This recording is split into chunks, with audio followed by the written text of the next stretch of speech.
For full details, including terms and conditions, visit unlock.com/legal. Call 1-888-780-6854 to speak with a representative today. Actor Portrayal. Terms and conditions apply. Not available in all states. Hey, homeowners, can I get a minute of your time? If you need cash but don't want another loan, I've got the perfect solution. You can access up to $500,000 of your home's equity without monthly payments or interest ever with Unlock. This isn't a loan. It's a home equity agreement. With Unlock, you may qualify for cash today in exchange for a share of your home's future value. No debt, no extra bills, just financial flexibility on your terms. Use the money however you want. Home improvements, paying off debt, investing, or boosting your retirement savings. Unlike HELOCs, home equity loans, or cash out refis, there are no monthly payments. No stress. You've built this equity. Now it's time to use it. Go to unlock.com for more information. Don't wait. Call 888-780-6854 to unlock the equity in your home and get up to $500,000 in cash with no monthly payments and no interest ever. Call 888-780-6854, 888-780-6854, or visit unlock.com. That's unlock.com for more information. Welcome to the Trip Tales podcast with me, Kelsey Graves. Let's jump into a new episode exploring a vacation destination that you'll want all the details about. Hey everyone, welcome back to Trip Tales, the podcast where real people share their real trips, giving you destination inspiration and practical planning tips. For many of us, listening in feels like taking a mini vacation in the middle of our busy day. Today, we are heading almost as far south as we can in the United States to the Florida Keys with my guest, Jenna. So welcome, Jenna. Thank you so much for being here. It's Kelsey. Excited to be here. I start every episode with a rapid fire get to know you. So tell everyone where you live, what you do, and about your family. Absolutely. So I live in Northern Virginia, outside of Washington, D.C. I'm in product management. I work for a research and consulting company. And my family of four, we have two boys who now are 10 and 7. At the time of the trip that we're talking about today, were 9 and 7. And today you're going to be sharing about a road trip through the Florida Keys over spring break in April 2025. Do I have that right? April 2025. Yep. Okay, so not too long ago, April 2025. So let's start with why you booked this trip. What made you decide on the Florida Keys? So for this trip, it was my immediate family and my parents as well. So it was spring break time. We knew the kids had a break from school, and we were looking for a destination where we could meet my parents. And so Florida felt like a good choice. Again, living in the Washington, D.C. area, we have lots of flights. It's pretty easy to get to. And so because my family had never been to the Florida Keys, my dad had a little bit, my mom had never, it felt like a great option for us as a place to meet and a new area to explore as a family. Okay, awesome. And how long was the trip? It was 6 days. You mentioned in your notes that this trip was partially paid for using points and miles and partially with cash. So before we get into all the details, what part of this trip were you able to pay for on points? I used miles for our flight. So I had Alaska Airline miles, which I was able to use to book flights on American. And because it was spring break time, things can be expensive in points or in cash. So we actually offset our trip a little bit. We left on a Wednesday night and came back the following Wednesday. And that was able to make it a little more reasonable to make the trip. For our hotels, we mostly paid cash. For one of our hotels, I did have a travel credit, and I booked it through a credit card travel portal, but it was predominantly paid for with cash. Okay, awesome. So we already talked about Alaskan. So tell us a little bit more about how you got there. We flew direct from Washington Reagan Airport. Again, we left on a Wednesday evening, so picked the boys up from school, went straight to the airport, grabbed some dinner, and then had a relatively short, I think it was only about 2.5 hour flight direct from Washington Reagan to Miami. So we got in late that evening and just, got a hotel, went right to bed. And then on the way home, again, we flew American direct from Miami to Washington Reagan. Yeah, I love those direct Florida flights, like living in the Midwest, Southeast, that kind of area. my sister lives out west and she's always like, your cute little short Florida flights. Like she's so jealous of them because they have to like cross the country to try to get down there. And I'm like, our flight's just under 2 hours. And it's just so easy sometimes to get to Florida.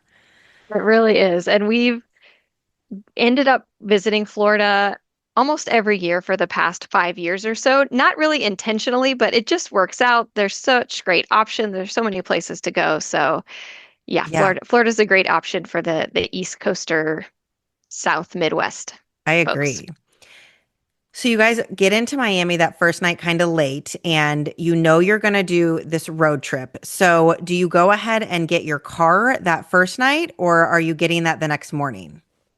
We got it the next morning. So we just got in, went to the hotel. My parents had flown in and were already there. So we said hi to them. Grandparents and the grandkids got to see each other. And then we just went to bed because we knew we had an early day the next morning. So that So next morning we got up and we'll went, tell everyone where you yeah. stayed first in Miami. Oh, yes, thank you. So we stayed at the Best Western Miami Airport North. Sorry, Best Western plus Miami Airport North. It was totally fine, basic. Again, we got in pretty late. We were leaving the next morning, so we just wanted something that was clean, safe, accessible, easy accessible to the airport, and that checked all the boxes. And also had a free breakfast, so we were able to grab kind of the standard continental breakfast that morning before we got on the road.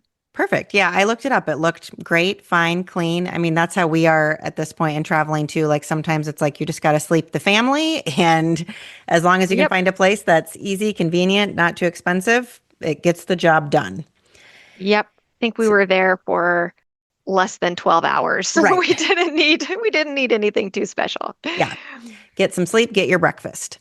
So the next morning, it's time for the road trip to begin. You're starting in Miami and you're going to drive south. So tell us about the rental car you booked. We booked through Hertz, and because we were close to the airport, the hotel had a complimentary shuttle. They took us right to the rental car center, which was nice. So actually, just my dad and I went. We got a Chrysler minivan, which not the most exciting, thrilling car for a Florida Keys road trip, but it was absolutely perfect for what we needed. My husband a couple times was like, "Are you sure you don't want to get an SUV?" I said, "Nope, minivan is the right choice," and it definitely was. So for Yes, the it six is. of Did us, you drive? Do you drive a minivan at home? I don't. I have Okay. an SUV at home, so it's not. I don't drive a minivan every day, and it was perfect. Yeah. I don't drive a minivan either, but every time we rent one on a trip, we are like so thrilled with it. It is seriously one of the best, most efficient cars for a big group. The trunk space, you never run out of trunk space.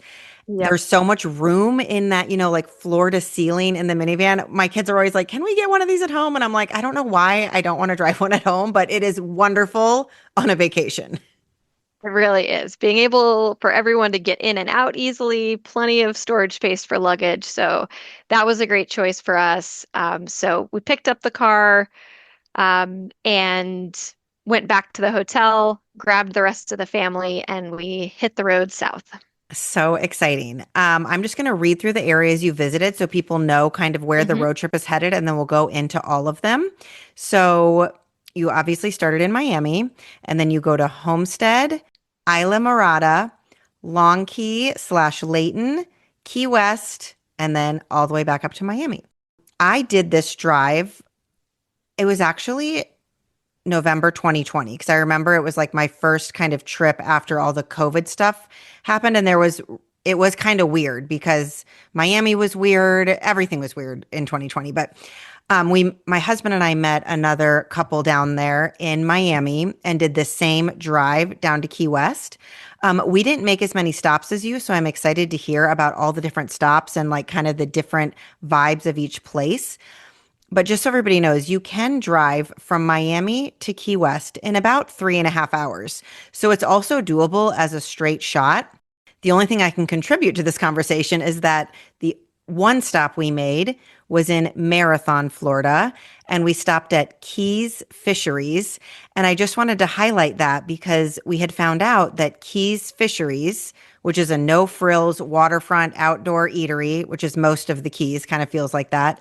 supplies stone crab to the famous Joe's Stone Crab restaurant in Miami, and you can get it for much cheaper and a much more chill environment. So that was really fun for us to stop for lunch at Keys Fisheries in Marathon, get all this delicious stone crab for a fraction of the price, and then head back down to the Keys. So you can make this a road trip and spend as much time in the Keys as you want. Or you could honestly, if you wanted to visit Key West and didn't want to book a flight all the way there, you can fly into Miami and drive down in 3.5 hours. But let's get into your road trip.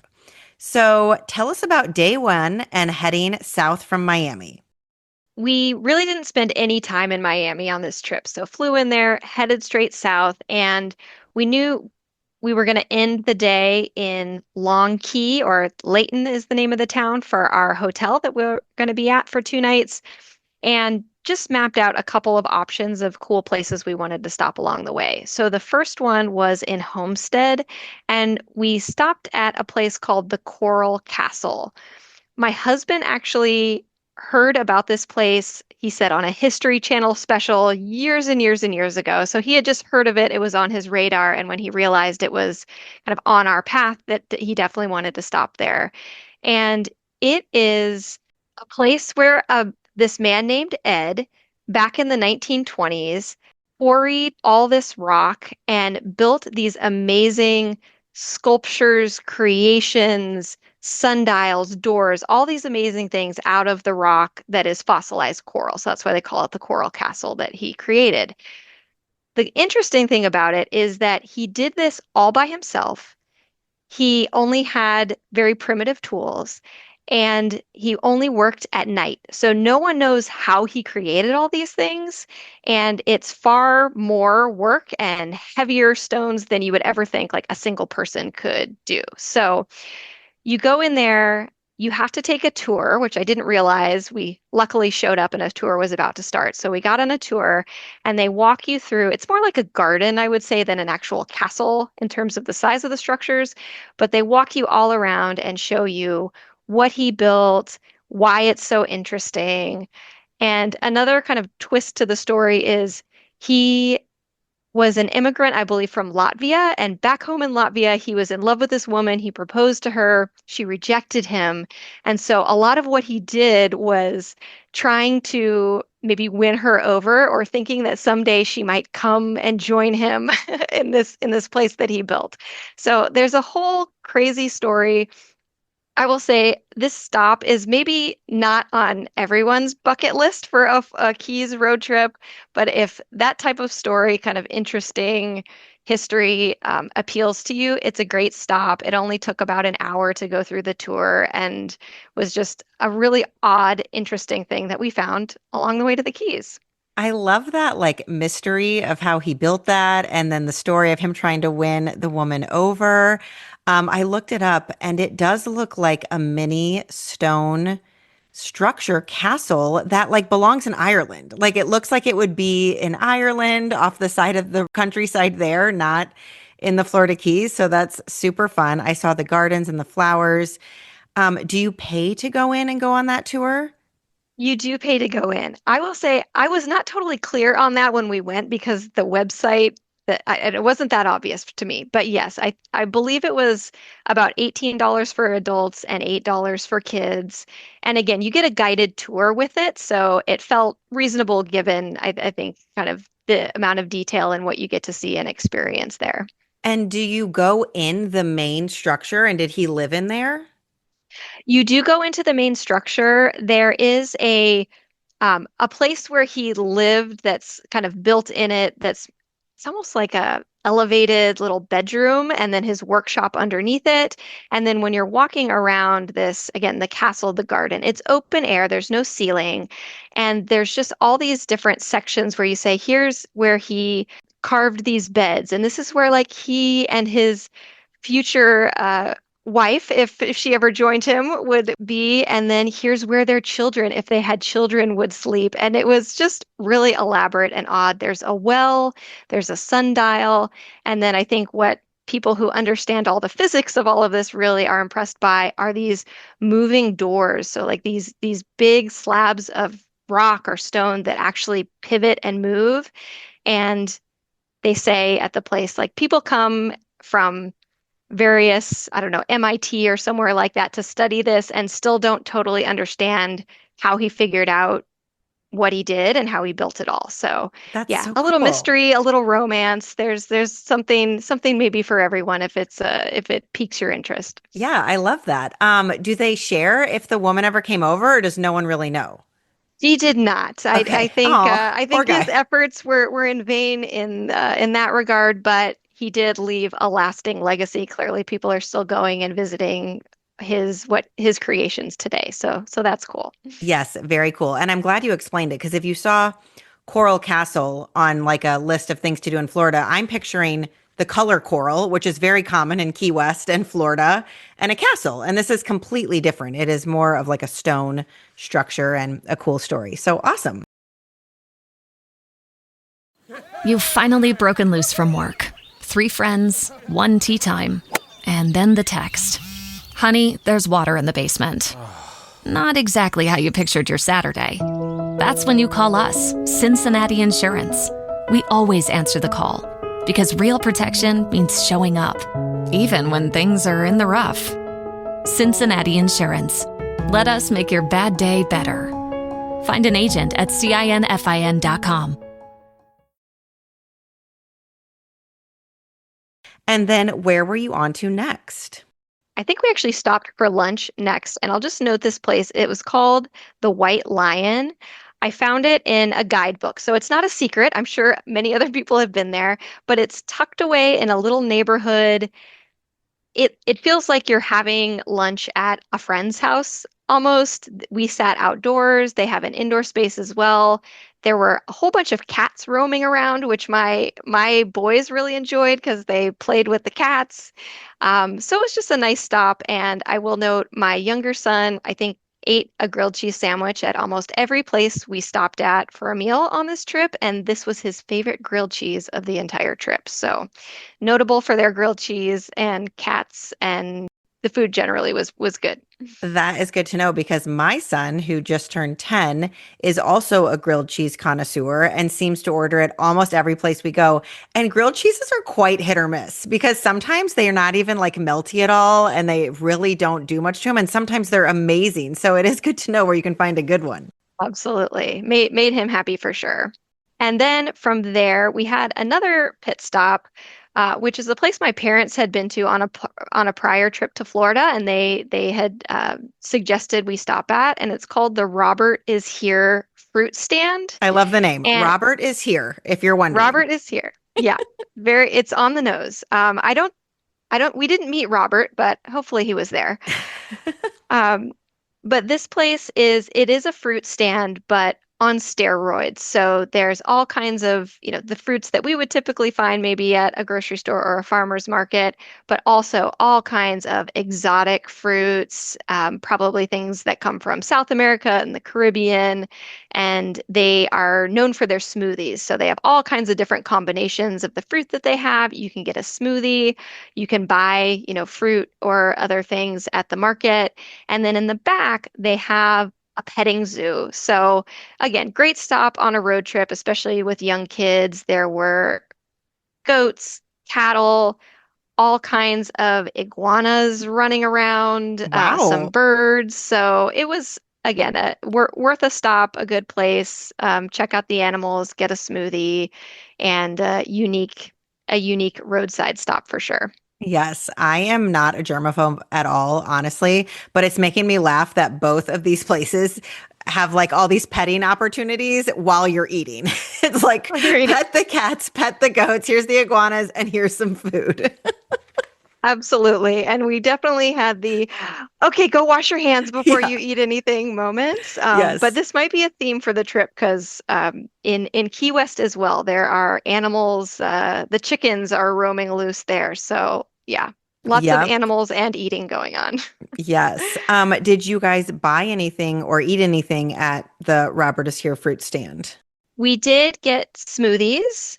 I think 2 of them were a hit, were really good. One of them was kind of a weird combination of things that nobody really liked. And then we picked up some bananas. They were mini bananas though. Mm-hmm. So I'm not sure if they have a different name, but mini bananas that we took along on the way with us. Fun. I love it. I looked this up as well, and it kind of to me looked like a side of the road open air market, almost like a farmer's market. Like there's like a lot going on. It's not just a little fruit stand. And it sounds fun to pick up some exotic fruits and some mini bananas and, kind of get set for your trip. Okay. And then are you headed to your first hotel? We are, yep. So from there, we carried on. You get onto the Overseas Highway, which is the road 113 miles long that takes you from Key Largo all the way down to Key West. There's one road, there's no getting lost, which is nice. So we just drove from the fruit stand all the way down to our hotel, which was the Lime Tree Bay Resort in Layton, which is on Long Key. So as you're driving, I know when you talk about the Florida Keys, people always mention the drive. It's as beautiful as everyone says it is. There's water on both sides. There's beautiful mangrove forests. There's a lot of greenery, and it's just stunning. So driving, I think almost any stretch of the highway is really beautiful and something you're just enjoying looking out the windows, watching the view, seeing the beautiful scenery go by. So definitely worth the drive if you enjoy that. Yeah, I remember thinking that road was so cool. It's like, oh my gosh, we've got this one road that goes all the way through all these islands and all the way down to the Florida Keys, water everywhere. I will say the one thing that surprised me about my Florida Keys drive, and tell me if you agree or if you disagree, because I loved going there. But, you know, you're driving through a lot of like smaller towns, and sometimes you kind of are going through a place where you're like, oh, this like isn't as nice as I expected. Like it's a little bit of like a little rundown Florida town, and then you're back on the highway. And then a lot of the towns, I mean, most of the Florida Keys in general is very just like chill, open air. You could probably go on half the places barefoot.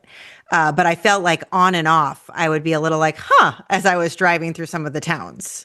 Yeah, I'd say it's not consistently upscale resorts or anything like Right. that all the way down. There's definitely some variability in what you're going through, but overall, I think we enjoyed most of it, and yeah, lots of things to stop along the way. Probably fair amount of things you just cruise on by, and you're not missing anything too. Right.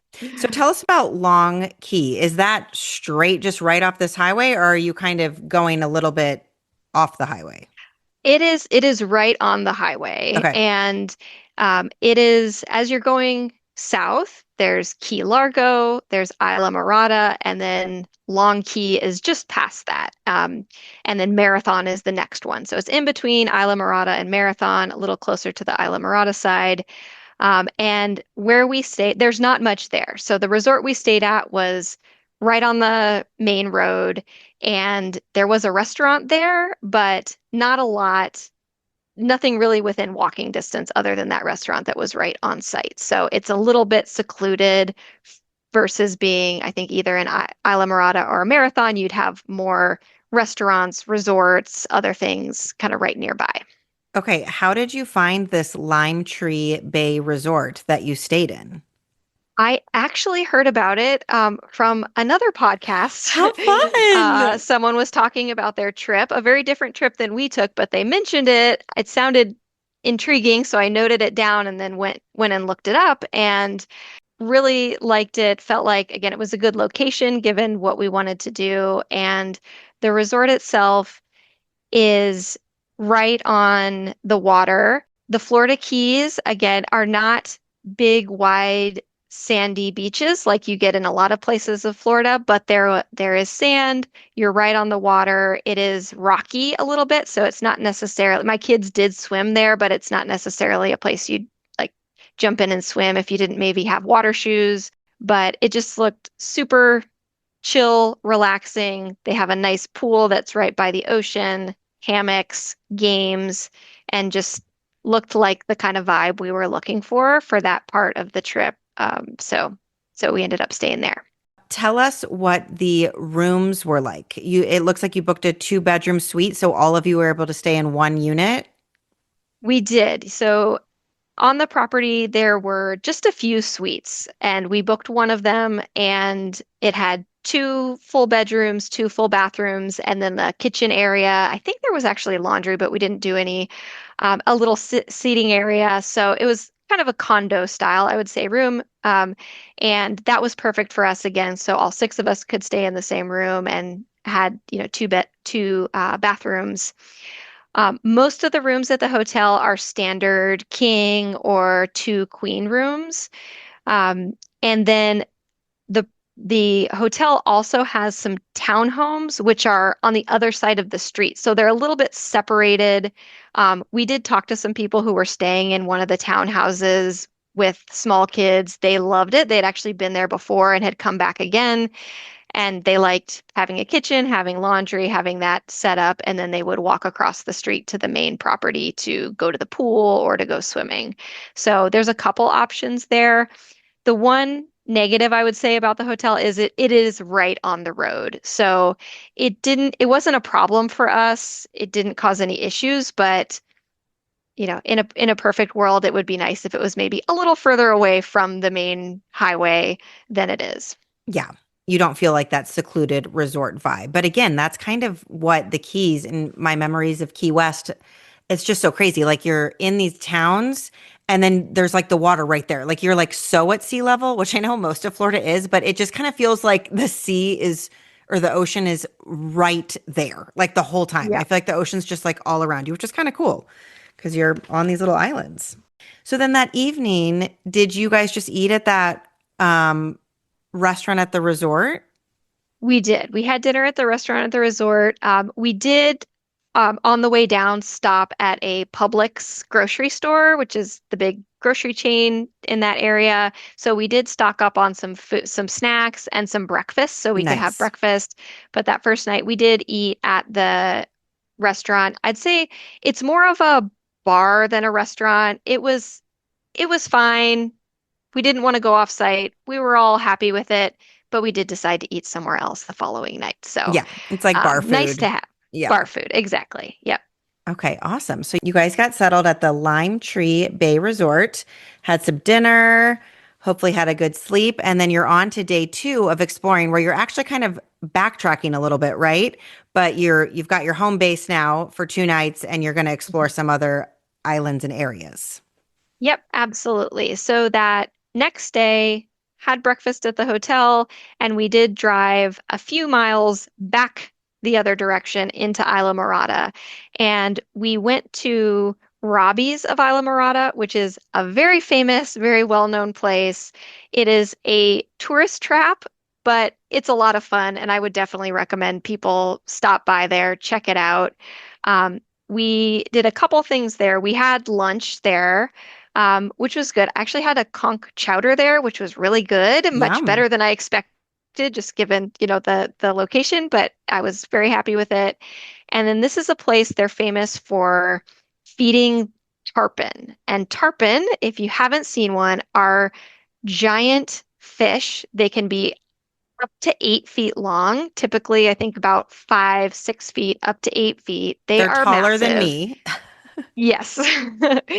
And they have a dock at Robbie's where you pay per person to go out onto the dock, and then you also pay to buy a little bucket of bait fish that you can feed to the tarpon. And it sounds kind of silly, but it's chaotic and it's a ton of fun. So you get these fish, you can lay down on the dock and stretch your arm down toward the water, and if you're very brave, you hold the fish until one of these giant tarpon flies up out of the water and snatches it out of your hand. No, thank It's you. ridiculous. I know.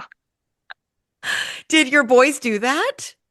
They reached their arms in, but they both let the fish go before Yes, before the yes. giant tarpon came up. My husband did did do it. So he had one of the big fish kind of come up to his hand to grab it. Wow. And we also got to watch the other people who were there and some older boys or people who were a little braver who really like let the tarpon they don't latch onto your hand, but your hand goes in their mouth. And That's it's what I just would be scared wild. of, that I'd be the one person that it latched onto and it would pull me in. Yes, it's kind of terrifying, but hilarious. Everyone's having a good time. The other thing that's happening is because there's all these delicious little fish being tossed around, there are giant pelicans Hmm. on the dock. And so you're trying to feed these tarpon. Meanwhile, you're watching these pelicans out of the corner of your eye because they have huge, sharp bills. And we actually, at least one, if not two, of our little fish were swiped by the pelicans. So you're watching out for the pelicans, you're looking at the big fish. It's kind of wild, but it was just a fun experience and not something you get to do every day. Yeah, that sounds super fun. I looked up pictures and you can just see these massive tarpon, like tons of them crowding around. And I'm sure they're like, jackpot, this is where we go every day and we just get fed the entire day. Oh my gosh, that's funny. I remember that coming up in my research when we did our quick trip. And I feel like we decided against it just as being for adults, but definitely if you're going with kids, like I'm sure that got a ton of laughs and just like a super fun, like you said, a tourist trap, but like in the best way. Like sometimes the touristy stuff is so fun. Exactly. It was fun. Head to Safeway this week for these amazing digital deals for members. USDA Choice Boneless Beef Top Round London Broil, just $4.97 per pound. Limit 2 packages. Add ears of sweet corn as a side for just 27 cents each. Limit 10.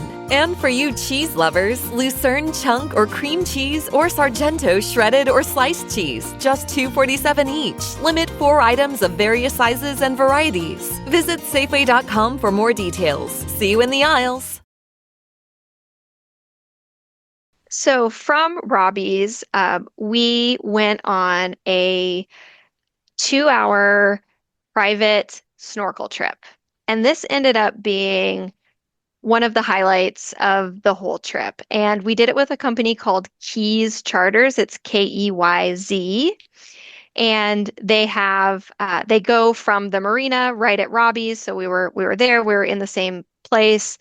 Our captain came and met us, and it was on a smaller boat. So there were 6 of us. I think the max might have been 6 people that they'll take on these trips.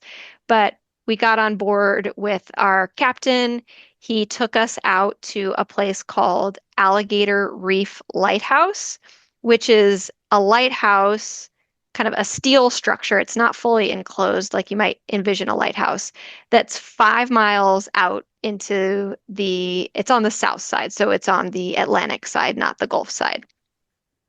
And the waters in the Keys are really shallow for a long way out. So we're going what seems like straight out into the ocean. My younger son's kind of looking at me like, where are we going? Where is this guy taking us? But we see the lighthouse, we approach it, and there were several other boats there. It's a very popular place where people go and snorkel. So he gets us set up, he gets anchored. We jump in and spend up 45 minutes just snorkeling around the lighthouse, and there are tons of fish, all different species. We saw parrotfish, we saw a nurse shark, just all kinds. So it was fantastic snorkeling. And I think we all lasted about 45 minutes. That was plenty, I think, given what we were doing, and then got back in and headed back. And he gave us a little bit of a tour around some of the mangrove forests on the way back in, which was cool too. Very cool. I love a snorkel excursion. Was the water pretty clear? It was, yeah. The visibility was good. I know that can vary kind of day to day, just depending on the conditions, but the visibility was great. It was very shallow. The water was probably only about 6 feet deep out Wow, that there. far out? That's crazy. Yeah, it's unbelievable that you're that far out and the water's so shallow. But it was just a great experience. My older son, I knew would love it. My younger son, I was a little unsure, but he felt very comfortable, had a great time, and then about the time he was like, okay, I'm done. I'm Yeah, like, all I right, have enough that's salt good. water Let's in not my push it. mouth and nose. Yeah. How old was your youngest again at the time? 7. Okay, yeah, that would be my daughter right now. Had he snorkeled before? Once before he kind of put a mask on, saw one fish and said, I'm all set. Yeah, So effectively no. But yeah. my older son had been once before and I knew he was gonna love it and he did too. Yeah, it takes some getting used to for sure. And like even just recently, I went snorkeling in Cabo and it was very wavy where we were. And it's like trying to get that mask and the snorkel and you're floating and the fins and then the salt water's going up your nose and in your mouth and you're like spitting it out. Like I love to snorkel, but it definitely, I can see how it's challenging for like a younger kid. My 7-year-old still has not done it. Even the breathing kind of takes some getting used to, and you got to kind of calm yourself down and breathe through your mouth. And then if anything comes through the thing, it's kind of a whole thing. So we're gently introducing it to our kids as well. And the older two have done it on the Disney cruise, but my youngest still hasn't. And she's kind of she likes to be comfortable and not put out of her comfort zone too much. So I'm not sure when her first snorkel experience will be, but I'm proud of your 7-year-old for going for it. Yeah, absolutely. And he was I was unsure, but he did great. And at the end of the day and at the end of the trip, I think all of us looked back on that as being, again, one of the big highlights. And I will just say too, with the number of people we had, it was only slightly more to do a private, like small group trip than it was to get on one of the giant boats with 50 other people. So for us, it just made sense. And I think that's always worth it to look at for a trip. Like, is there one or two, maybe it's a splurge opportunity where you go with a private option versus doing a big group, and it just makes a big difference. And this was one of the cases where I really felt like it was the right choice for us. Yeah, because then they can cater to your needs. And if you guys are done snorkeling, you can move on as opposed to waiting for everybody else to be done. So I agree with that. Did your parents go snorkeling? Yes, actually, they are both certified scuba divers and have quite a bit of experience. So they are very comfortable in the water. My dad actually brought his own snorkel mask and everything. So yeah, they had a really good time too. Awesome. I love that. I feel like the more and more people on this podcast that when they talk about traveling with their parents, they're like, oh, they're more adventurous than me. Like they're the reason I love to travel. It's so fun to hear. I hope I'm that person. I hope I'm snorkeling when my kids are grown. Okay, so then you head back and do you go rinse off at that point? Because I feel like after snorkeling in saltwater, I'm always like, I've got to get in a shower. Yes, we did go back. We showered. I think the boys wanted to swim at the pool, which we did, and then we had just spotted a restaurant on the way there, um, called Habanos, I think it was called. And so we're like, hey, let's go check that place out for dinner. So we backtracked. Went swimming, chilled out a little bit, got ready for dinner, and then we drove just a little ways up to the road. Cuban food is very popular in South Florida. I'm sure many people know. This was a Cuban restaurant, and it was great. It was low key, kind of felt like a family restaurant, and I had a steak, and it was actually my favorite meal of the trip. Not all the amazing seafood we had, but it was really good. They had great mojitos. It was just nice and chill and a great meal that we really enjoyed after, an exciting day of feeding tarpon and Yeah, snorkeling. sounds delicious. I had Yeah. a quick question about the pool at the resort. What's the pool like? Is there a lot of space for people to like grab chairs and spread out? Is it small? Yeah, it was one decent sized pool. It was zero entry, so it's, a nice shallow grade on one end. And then at the deepest point, I think it was only about 4 feet. So definitely for young kids, it would be very accessible.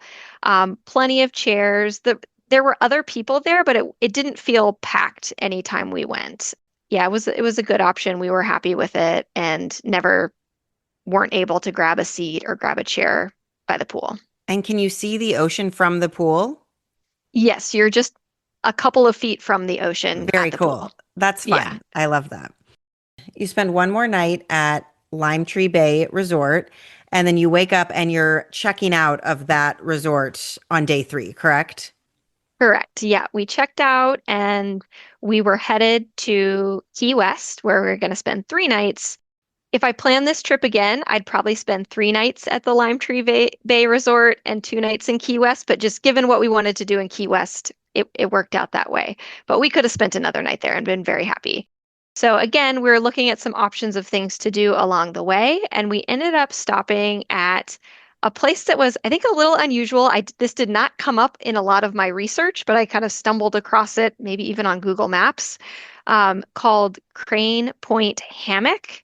And it's not a hammock like one you lay on at the beach, which we did have a few of those on the trip, but a hammock as in a hardwood forest that's surrounded by other types of environments like the ocean, the mangrove forest, etc. So I've never it's heard of that word in that way. We're learning a new word today. yes, I learned this when I was researching this place. So Okay.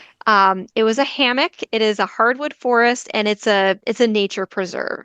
So this place, again, I think it was maybe about $15 for adults and $10 for kids, I'm estimating, to visit this location.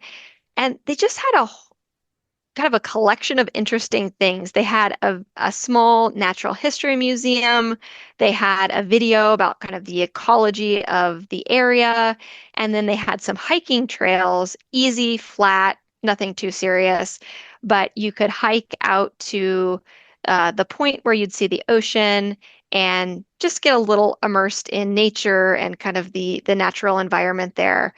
Um, and then a couple of cool things, especially for the kids, were as you're walking down these trails, there are spider webs kind of across the trail with giant spiders in them, which freaked us out at first. We're pointing them out, and then we learn and realize these spiders are harmless. They don't bother people. They stay up in the trees, but you need to keep an eye out when you're walking around. Wow. That is fun. Yeah, it was cool. And then at the end of the hiking trail, there's a fish pedicure pond, which sounds kind of random to be out here, but it's just a natural pond. It's not man-made, but there's a little bench area that's set up so you can sit on this bench, take your shoes off, put your feet into the water, and these little fish will come up and nibble on the dead skin of your feet and give you a pedicure, which I know is something that's, other places in the world, they do this too. Did you guys do it? We did it. Yeah. Everybody put their feet in the water. It tickles. It's like a tickling sensation. But again, it's just a silly little thing, but everyone got such a kick out of it. And I got some great pictures of, my kids and my parents with their toes in the water and these little fish swimming all around them. So kind of random, but everybody got a kick out of it and just enjoyed it. I can picture your boys just like giggling and laughing at this. I feel like you've done such a good job of finding like fun places for them to like giggle and laugh, because the Keys road trip could be kind of boring for a kid if you didn't plan it right. And you found all these cool places that would make them just like laugh and see big spiders and pet all these animals. I'm really proud of your itinerary here. Oh, thank you. Thank you. Yeah, it worked out. And I think this one, again, it was just a place that kind of had something for everyone. You could stretch your legs. It's not some place that's going to be super crowded or overrun. And I also try to find some things that we don't have to book ahead. I like to book ahead the things we definitely want to do, but this is a place you could just show up without a lot of pre-planning, which is nice. Yeah, it's nice to have those options in your itinerary where it's like, okay, we're definitely snorkeling here. We're definitely doing these certain things, but if we find time, here are a few things we could go do. Or if everybody's happy swimming at the pool, then we can just stay at the pool. I like having those backups as well. And I'm assuming it's all just one price. You don't have to pay extra for this fish pedicure. Once you're in, you can explore the whole area. Yep. You can explore the whole area. And there was also one other thing that we saw last was a bird sanctuary. So they also had a place where they rescue and take care of injured birds. So there were bald eagles. There's a variety of species there. So again, just a collection of kind of random but interesting things you can go and check out and spend a couple hours doing. From here, we did stop for lunch. We did get some ice cream, and then we continued down the road to Key West. So we made it all the way into Key West and arrived at the Best Western Hibiscus. So You've we stayed at spent two Best Westerns now. Do you guys we have like a did. Best Western loyalty or something? Not necessarily. It just worked out for this trip. So Yeah. I don't know. I don't know What why, but hotel yeah, we chain is ended up. that even under? Do you know? I think it's just their own. They Their just the own? Best Western. I Yeah. need to look it up. It's so funny. This one couple influencers that I follow on Instagram that go like all over the world and do all this really cool stuff are always staying at these like Best Westerns in other countries that are like pretty amazing looking. I think they were at one in Italy. But yeah, it's just their own. I just like never stay at them. I don't know if I'm not even near them or something, but If I it's their had own either, hotel and chain. yeah, I don't think I had either until this trip. For Key West, I did quite a bit of research. There are a lot of accommodation options in Key West, and because we were doing a lot of driving, I wanted to be somewhere where we could park the minivan and not have to drive for a day or two. So, in order to do that, the Best Western, this was a great option. Again, it was relatively affordable given, it's in Key West where everything, there's a big price tag on everything. There's a lot of luxury hotels, but I just didn't feel like with this trip and our group, we needed to really splurge on a super high-end hotel, especially because we would need two rooms. So we were really happy with it. The rooms were nothing fancy. We had a two queen room. My parents I think they had a two queen room as well. They actually had a nice pool and a lot of almost like day beds and seating around the pool and a lot of palm trees. So, say the ambiance was better than I would have expected just with the Best Western. So, it really worked well for what we were looking for. And for families going to Key West, I definitely recommend checking it out. There's also some Hyatt properties, some like Fairfield Inn, Marriott properties, but they're all a little further away where you would need to either drive or have a longer Uber or taxi ride to get to downtown. So this one worked out really well. Perfect. I love that for a family, and I'm noting that. I was going to give two other Key West hotel mentions from when we went down. So again, when we went, it was just two couples, so all adults. My husband and I booked a room at, it's called the H2O, like water, H2O Suites. This was a cool spot. Like you said, a lot of places are more like adult feeling, adult oriented, high end. So this kind of felt like bougie. They had these nice, modern, well decorated rooms, and some of them even had plunge pools. Not a huge property. Maybe it was two levels with really nice modern suites. I just looked at it. It was $340 a night right now. So look into that as like an adults only option as well. And then our friends who went with us on this trip, and they're like our bougiest friends. I don't even know if they listen to this podcast, but I think that our hotel was sold out, and they were like, we were like, what's the nicest hotel? And so I think it's Casa Marina, which is a Hilton, and it's the biggest resort style hotel on Key West. It's got the big hotel, the big lobby, the pools, the restaurants. You could use Hilton points there. And that would be good for families or adults because there's just a lot to do there. It's probably one of the most expensive places to stay on Key West. I'm not sure, but that's where they stayed and they liked it. I remember reading when I was trying to make a decision that maybe the rooms felt outdated there for how expensive it is. But this is years and years ago that I was researching this. So just kind of look into that. One thought I had, I remember when I was there, is I was amazed at how many vacation rental homes there were. It was like just lining the streets everywhere. And I remember thinking if I went back, I would look into that as well, because it just seemed like there were tons of homes for rent, or maybe people are living in them. I don't know, but it seemed like that would be an interesting option to explore as well. We drove by Casa Marina. It looked spectacular from the Yeah. outside, so I'm sure that would be a great choice if it worked out. It's got all those beautiful, like the palm trees are lining the like little pools and all the fountains are Mhm. going in. It's a beautiful resort. But I love what you found for families, and knowing that it has a pool and included breakfast is fabulous. Just grabbing my charger. Heading to Sam's for dinner. Okay. But you'll miss your favorite tenderloin.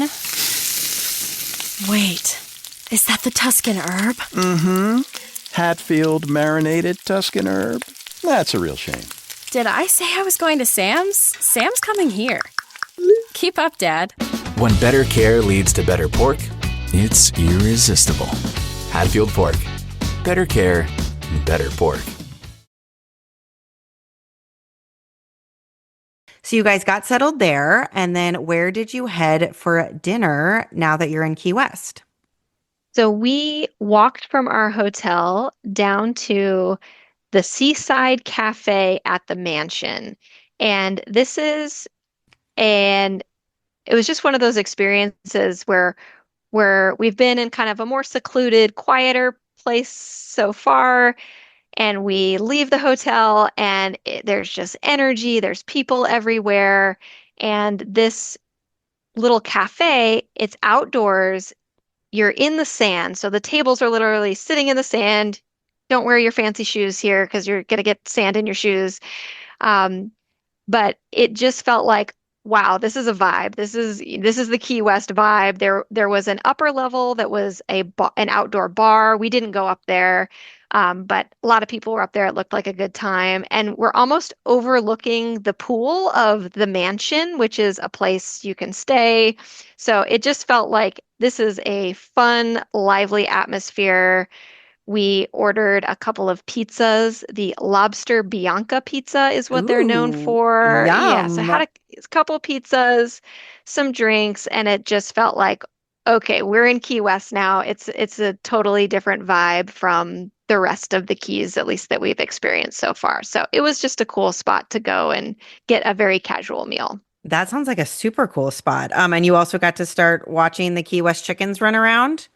The chickens were there, yes. So if you've been to Key West, you know there are chickens, roosters running around everywhere. They are protected. You are not allowed to mess with them. So it's just part of the atmosphere with chickens running around everywhere. Yes, they really are everywhere. And Key West is a vibe. It is like lively, energetic. There's people everywhere. There's bars everywhere. There's shopping everywhere. There's so much going on. And this is probably controversial to say, but when we went down there, it was funny because it was November 2020 and we started in Miami. And something that was really crazy was my husband and I have loved going to Miami on and off over the years. And we know our favorite hotels. And sometimes we'll like do a little, like our own little like bar crawl at night where we go to our favorite hotels. Like they're like bougie and fun to just like go grab a drink and then keep walking the strip. Well, we were like going to try to do that with our friends, and a lot of them were completely closed. They had a white piece of paper with a, Scotch tape, and it would just say closed. And we were like, oh my gosh. Even the hotel we booked, which was the W, I believe, in Miami, because my husband loves a balcony. If we're going to go on like a trip with a beach and an ocean, he wants to be able to like go on the balcony in the morning, have his coffee, see the ocean. And I think the W is one of the only hotels where every room has a balcony like on the back. We got notified like a week before. The hotel's closed. Like there's just not enough staff. It's closed. So we're going to move you guys. And we were like, oh my gosh, we probably shouldn't have been traveling, but they moved us to the Ritz, which we were like, oh, fine, we'll do. We'll be fine at the Ritz in Miami, which was lovely. It's like kind of huge, like almost like cavernous and massive feeling, but the pool was lovely. So I just remember like all the protocols were in place. There were like hand sanitizer machines everywhere. Everybody, all staffs in masks, very spread out at the Ritz in Miami. And then we drive down to Key West, and you would not think there is a pandemic at all. The street festivals, the people, the bars, we were like, okay. And we were like medium on all the COVID stuff, I would say. And even we were like, I don't think I want to go in that bar with 250 people in the middle of this. It was bananas down there in November 2020. So I can only imagine how it is in 2025. Yeah, it's a unique place. They're doing their own thing. Yes, they certainly are. So you have your nice dinner and then stay at the Best Western, and then you're on to day 4. So what are you doing on day 4? On day 4, this was a big day for the trip, and part of the reason we stayed in Key West for 3 nights is because we wanted to do the Dry Tortugas National Park trip. And the Dry Tortugas is one of the most remote national parks in the country. It is a small collection of islands that is 70 miles west of Key West, out in the ocean. And there's two ways you can do this. You can take a ferry trip, which is what we did, or you can also go by seaplane, which is a shorter trip in total, but obviously quicker to get there and back. You have a little less time on the island. For us, we opted for the ferry, just felt like the option that worked best for us. So this was early morning. We had to check in at the ferry terminal at 7 a.m. for an 8 a.m. departure. And this was a full day affair. So it's about 2.5 hours on the ferry to get out there. You have 5 hours on the island. They feed you lunch. And then you have about 2.5 hours on the way back. So this was a big adventure and it was amazing. And at the end of the day, we were all happy that we did it and also said we will probably never do it again because it was a long and intense trip, but again, it felt like a once in a lifetime experience to go out, and that was one of the reasons we really wanted to do it while we were there because who knows when we'll be back in Key West again. Yes, I've never done this. I hear people talking about it. I always feel like this feels like a hard national park to get to. Like it feels like you said, like if you're doing it, it is a full day commitment and adventure.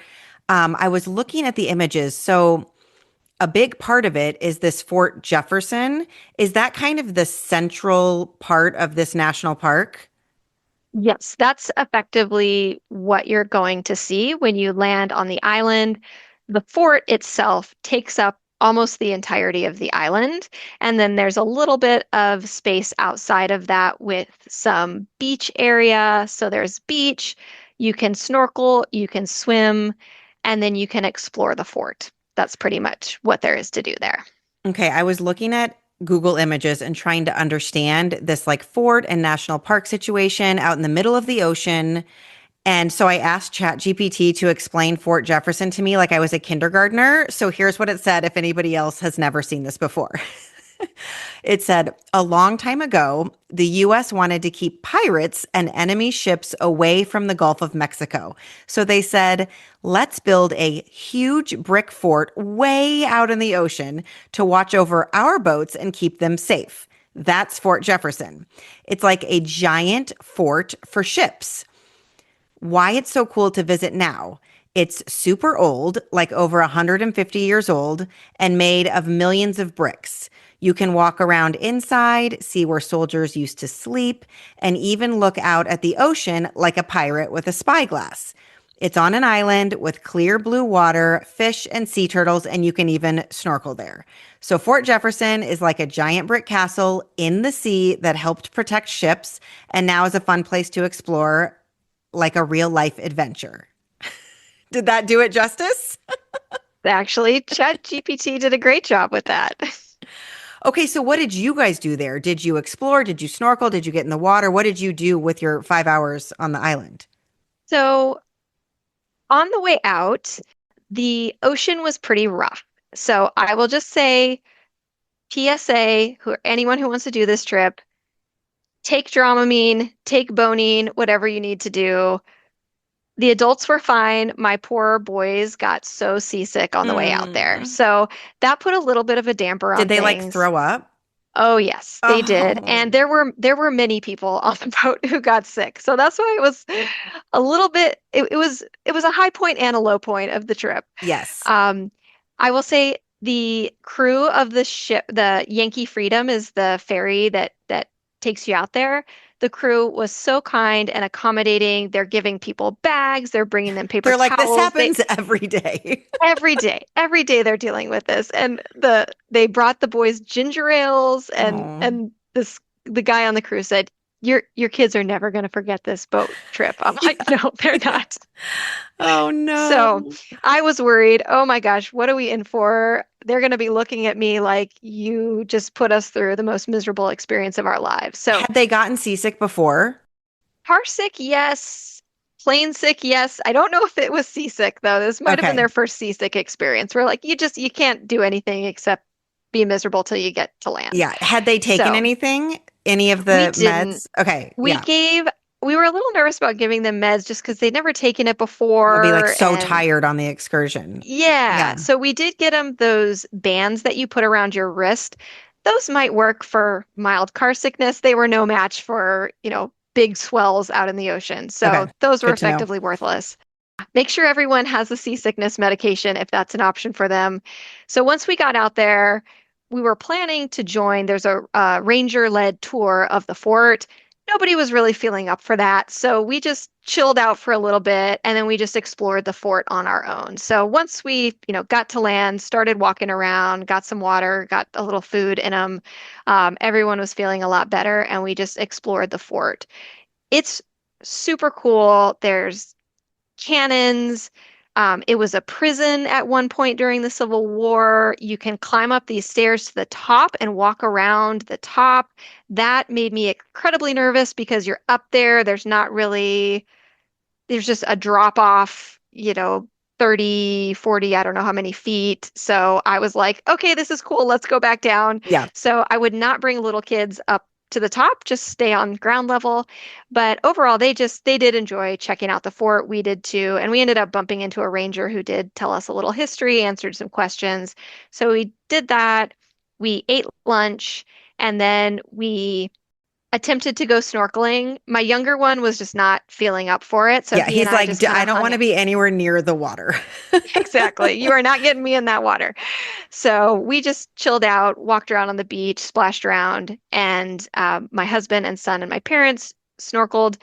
The snorkeling here, at least the day we were there, the visibility was not great and they did not see hardly anything. So compared to our amazing snorkeling trip a few days earlier, it was like, we saw a couple fish, but it wasn't enough to write home about. So I would not do this trip for the snorkeling. It's just maybe a bonus, and maybe it was just the day we were there too. Um, but you could again just have free time, chill on the beach, get in the water, go for a swim. It was really nice. And then What was the um, lunch situation? Was it provided by the tour company or is there like a restaurant on the island? What's the choices? it was provided by the tour company. There is almost nothing on the island. Okay. Also, the reason it's called Dry Tortugas, there's no water there either. So any water is like you have to bring it with Oh, you, wow. or Okay. the company provides you with everything. So we were fine, but there's nothing there other than the fort. So they had I think it was Jersey Mike's subs, Oh, nice. sandwiches, and chips and cookies. So it worked just fine. We had sandwiches and chips for lunch, and they served it from the boat. So you could eat it on the boat, or you could take it, back out and have a little picnic somewhere on the island. And then around 3 o'clock, they say, okay, everybody back on board, and we're headed back.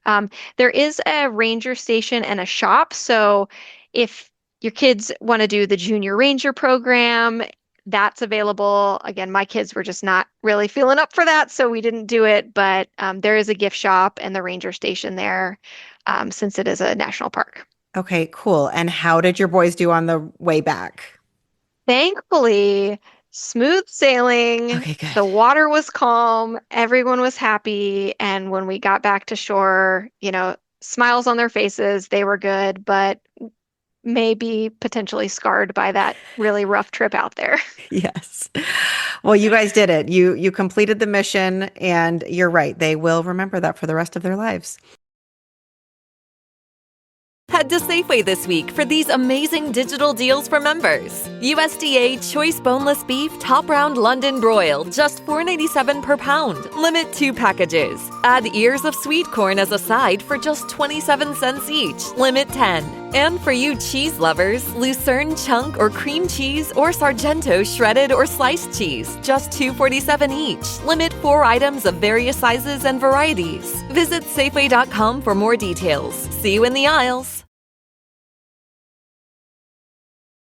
So then do you remember what you did that evening? Did you just go back to the hotel, get a bite to eat somewhere? We did, yeah. We just went back, showered, relaxed, and we walked to a Cuban restaurant that was just a couple blocks away. Had a good dinner there, but we were all exhausted and ready for an early night after that day. Yes, I'm sure. Ready to get a good sleep in your own beds, not rocking, just on ground. Yes. Okay. And so then day 5, you wake up and do a little bit more exploring in Key West. We did. So this was just a free day in Key West. So I had a couple of kind of options that I had checked out, but we decided we wanted to do the Conch train, which is a motorized train, tourist train that goes around downtown. So they also have a trolley there, which I know a lot of cities have trolley tours. In Key West, they also have the Conch train. So I think we got tickets for one of the first in the morning around 10 a.m., made our way down to the downtown area where that left from. And this was great. It was low key, was about an hour and 15 minutes long. They cruise you around all the sites of Key West, tell you some of the history, and it was kind of a nice crowd pleaser. So there's things in Key West like the Hemingway house, Ernest Hemingway's house. Harry Truman had a home there. We went by the southernmost point in the continental U.S., which we had actually already stopped by to get a photo. Oh yeah, we didn't mention that, but when you went to get the photo there, was there a really long line? There was a line. It moved fast, so we probably only waited about 15 minutes, and that was in the evening after we had dinner. Okay. When we went by it again during the day, there was an even longer line. So just know everyone there's wants going to to be get a their line photo there. no matter There's going to be a line. Yeah, I remember seeing that line and being like, nope, with our adult crew. And I just took a picture of it from afar with all the people in my picture. But if my family was there, I could see wanting to get that family photo. So maybe that's a good tip. Go after dinner in the evening. Yeah, go in the evening, or maybe first thing in the morning would probably be less, but middle of the day, you definitely are gonna be waiting to get your photo. But this is fun that you get to go by it on the little train. I looked it up. It's like a road train. It's like on the road going Drives around. through the road. Yeah. Yep, exactly. And that took us Duval Street, you will probably recall, is kind of the main drag and the big party place. So we got to cruise by there on the Conch train. Because we were with the kids, we didn't go back and spend any more time there. If we were on an adults trip, I'm sure we would have. But it was nice to be able to see it. But we were on the family friendly Key West itinerary. Yes. Okay, that sounds fun. After the Conch train, we had lunch in the downtown area. We ended up kind of splitting. My parents went to the Mel Fisher Museum, which is a museum dedicated to this man, Mel Fisher, discovered the Atocha. It was like a Spanish galleon with an incredible treasure in it. And discovered the Spanish what? It's a Spanish galleon, so a giant Spanish ship that was shipwrecked and had a whole bunch of treasure, like Spanish gold in it. Wow, cool. And he was searching for it for decades and finally found it, I think in the 1980s. So this is a museum dedicated to his search and ultimate, discovery of this sunken ship. Yeah. It seemed like it was a little more geared for adults, so we let them go and do that. They really enjoyed it. And then my husband and I and the boys went to the Key West Aquarium. It was fine. It's small, and it was a good activity for the kids. We were probably there about an hour, but not something that's a must do, I would say. Good to know. Yeah. We went back to the hotel. swam in the pool, relaxed a little bit, and then we came back to the downtown area and we had dinner at a place called First Flight, which is it was the old Pan Am Airlines headquarters that they've turned into a restaurant. So it's kind of a cool atmosphere, decent food, but you're outdoors. It's kind of a garden atmosphere, really pretty. So we had dinner there and then we just walked up to Mallory Square, which is very close to where we had been earlier to get on the Conch train. But every night at sunset, whatever time sunset is, it's the sunset celebration. So there are street performers there. There are people selling, ice cream and different treats and drinks and things.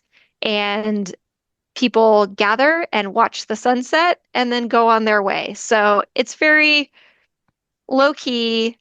We watched a couple of the street performers, which these are professionals. So they were doing some cool stunts and tricks and kind of making jokes and, they're working for tips.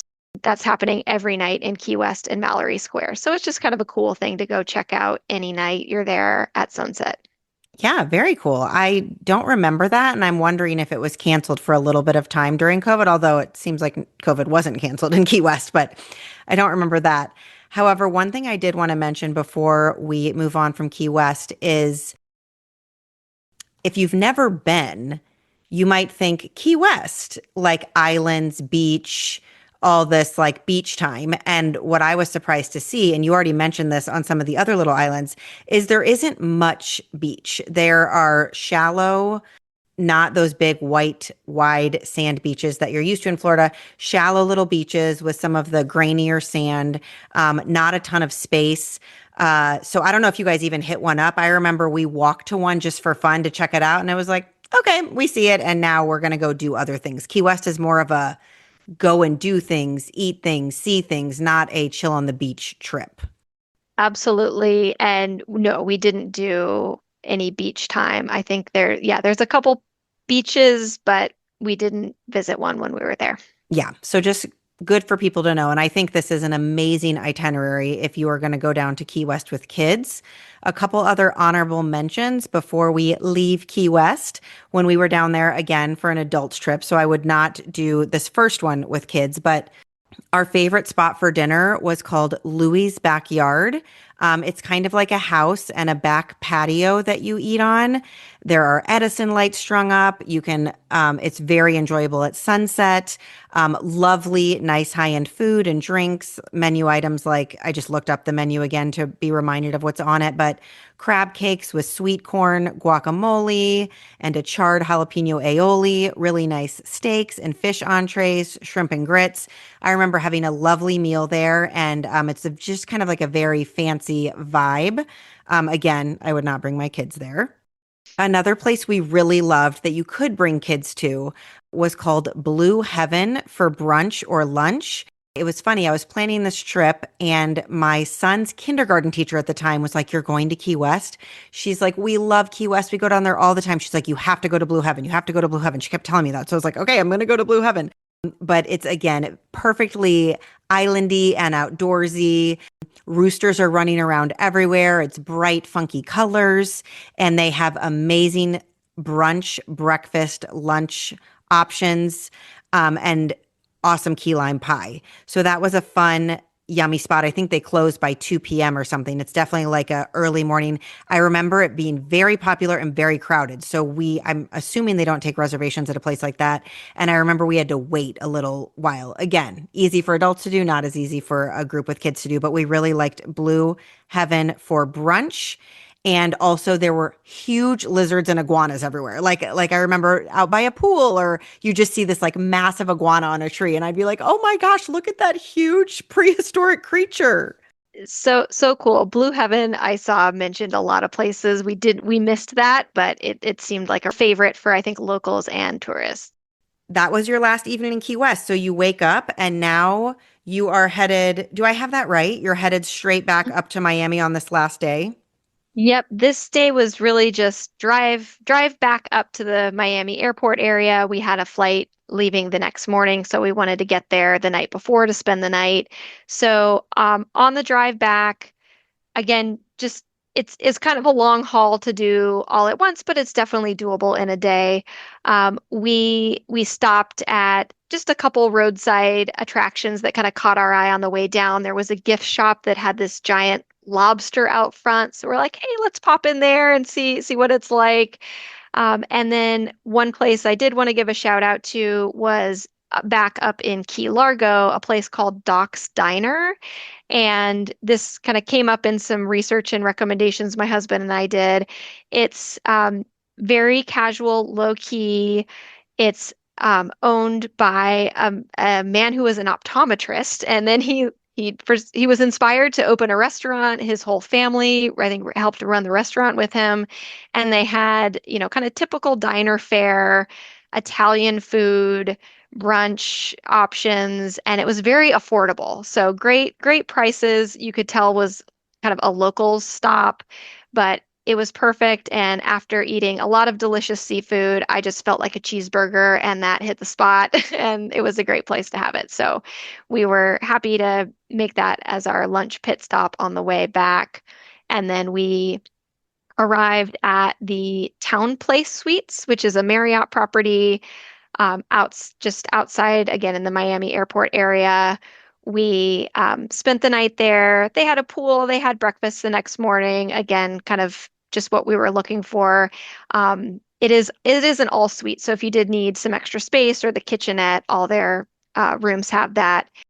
And that night we found another Cuban restaurant. You guys got your fair share of Cuban food. We did have quite a bit of Cuban food. They had some great seafood there as well. So I think we had scallops and shrimp, and really enjoyed kind of our last meal there. And we found another just kind of a local ice cream place to stop in, get some ice cream before we turned in for the night. So early night, and then we were flying out the next morning. And did everything go smoothly getting home? Actually, my parents had some struggles getting home. I think they had a connection that was delayed, but we, on our easy 2.5 hour direct flight, had no issues. Yes. I kind of already touched on this, that Key West is not your traditional Florida beach vacation trip. You're not gearing up all day, packing up for the beach and spending all day there and then coming back and rinsing off for dinner. This trip is definitely different, and I've already complimented you on your itinerary and how amazing it was. How did your boys do overall on this trip, and do you think they enjoyed it? They did great. They really enjoyed it. With the amount of driving we did, I felt like they were at a good age to be able to, be in the car for a couple hours a day, and be fine with it. I don't know that I would want to do the same itinerary if they were much younger. Maybe you could just make some different choices in what you were doing, but they did great. They had a lot of fun. And again, the snorkeling, just all the wildlife we saw in various places along the way was definitely a highlight for them too. And then one other thing I was going to ask you is if you were going to do this again, if you do anything differently. And you already did mention that you would stay at the Lime Tree Bay Resort for 3 nights instead of 2 nights because you weren't quite ready to leave there yet. Is there anything else you do differently? Not really. I was very happy with the choices we made. I will say, I feel like we could go again and do all different things. So that's just for anybody thinking about a trip to the Keys, it's really a choose your own adventure. Do you want to be more chill? Do you like kayaking? Do you like fishing? You could easily pair this with a visit to the Everglades National Park, or Biscayne National Park is also nearby. And then 2 other places that in my research came up again and again that people really loved that we didn't get to in Marathon were the Turtle Hospital and the Dolphin Research Center. So again, if you want a more animal-centric trip or a place to see some wildlife, those 2 places seemed really fantastic. They just didn't quite fit into our itinerary. I feel like I would love a turtle hospital. That didn't come up in my research either, but I'm like, I should have stopped there. Okay, Jenna, I'm going to end this episode the way I end every episode. If someone out there is considering this trip, what is it about road tripping through the Florida Keys that would make you say, just book it? I would recommend, if someone is looking for beautiful scenery, an incredibly unique experience while staying in the continental United States, Florida Keys is a great option. There are so many different choices. Again, it's a choose your own adventure, whether you want to get out on the water and do something adventurous or be more chill and enjoy some really great food and drinks and relax. There's something for everyone. Awesome. Well, bravo on your family-friendly itinerary. And it sounds like you guys might have to go back at some point and explore it in a different way. We might. We'll keep it on the list. It's tough for us because there's always new places we want to explore. It's hard to go back, but we could definitely go back here and have another great trip. Awesome. That wraps up another episode of Trip Tales. If you have a trip you'd like to share about on the podcast, email me at triptalespodcast@gmail.com and I'll add you to the schedule. Also, be sure to follow the show so that you don't miss any upcoming vacation destinations. And if you have an extra minute in your day, please leave a review for the podcast. It helps more than you could imagine. Thank you so much, and I'll see you on the next episode of Trip Tales.